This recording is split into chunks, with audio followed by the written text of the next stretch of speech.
Je ne sais pas dire ce qui m'a motivée pour venir aux ateliers. Je crois que ça s'est fait progressivement, un peu de curiosité. Mais c'est important d'avoir des relations et les ateliers, c'est intéressant de voir ce que vivent les gens.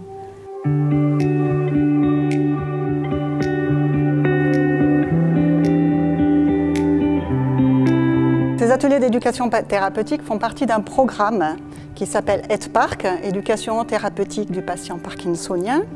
Il a été créé en 2009 à l'initiative du docteur Breffel Courbon, qui est la neurologue du Centre Expert Parkinson à Toulouse. EdPark comporte une partie de consultation individuelle et une partie d'ateliers collectifs où des patients se rencontrent entre eux.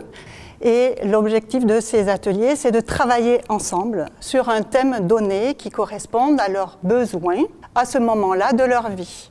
Les ateliers sont thématiques.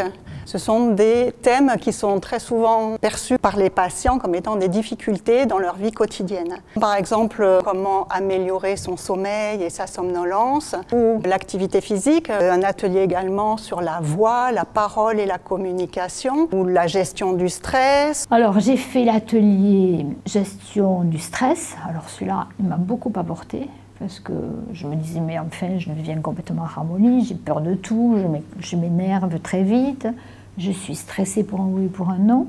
Et quand on a fait un tour de table à cet atelier, le monsieur qui était en face de moi a commencé en me disant, oh, moi c'est très simple, je cherche n'importe quel prétexte pour me faire du souci et hop, je le tourne en boucle. Ah, je me suis dit, c'est moi ça. Bon, et rien que de se rendre compte de ça, c'est formidable. On se dit, bon, je ne suis pas tout seul. Et puis en fait, c'est normal, entre guillemets, mais ça fait partie de la maladie.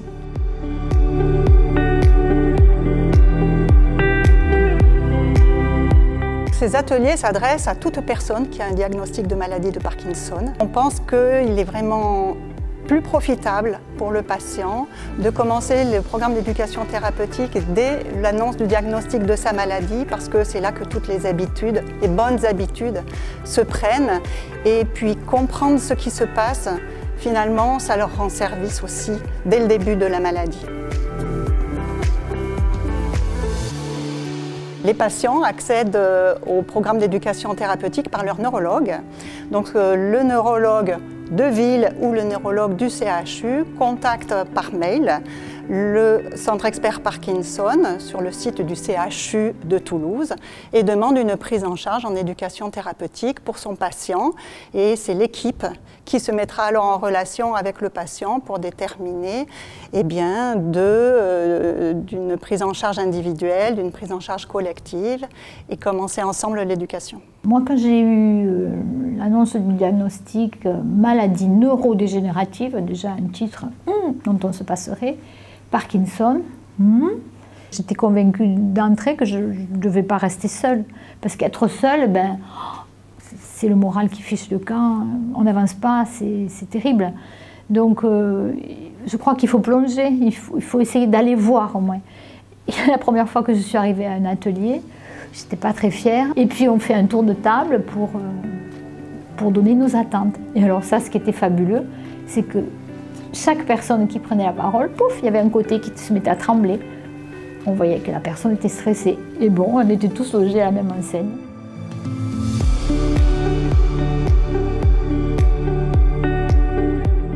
Ces ateliers ont lieu au CHU de Toulouse. La première partie, c'est vraiment une présentation des patients les uns avec les autres et également des accompagnants, puisqu'ils sont bien entendu invités, si le patient le souhaite, à participer à ces ateliers.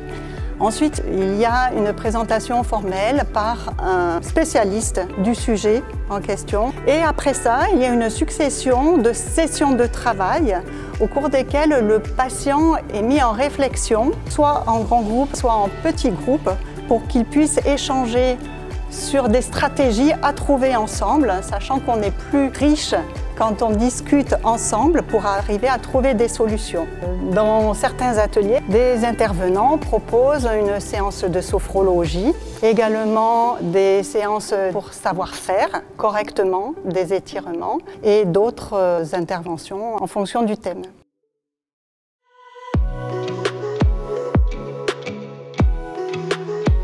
les professionnels du programme EdPark, c'est bien entendu le médecin qui est responsable de l'ensemble du programme. Il y a des infirmières, un kinésithérapeute, une psychologue, des intervenants extérieurs qui sont spécialisés dans le thème de l'atelier du jour. Et également des patients intervenants qui sont des personnes qui ont une maladie de Parkinson et qui ont fait la formation d'éducation thérapeutique qui leur permet de faire des ateliers collectifs avec nous pour faire le lien entre les patients et l'équipe soignante puisqu'ils sont à la fois l'un et à la fois l'autre. À chaque atelier, il y a un ou une patient expert, c'est-à-dire quelqu'un qui est malade. Et la dernière fois que je suis venue à un atelier, la personne qui était patiente experte, elle était malade depuis 22 ans. En fait, elle était debout, habillée comme moi, bien pomponnée. Elle vivait normalement. C'est plutôt rassurant.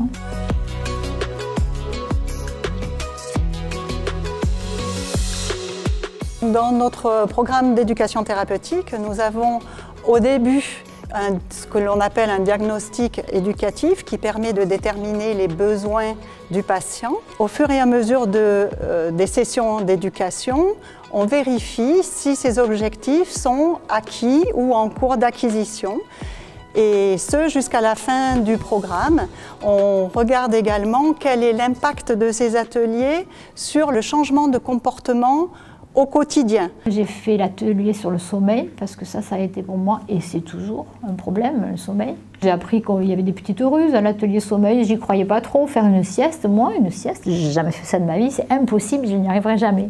Et bien, je vous garantis que je dors n'importe où, n'importe comment, mon petit quart d'heure, sans problème maintenant.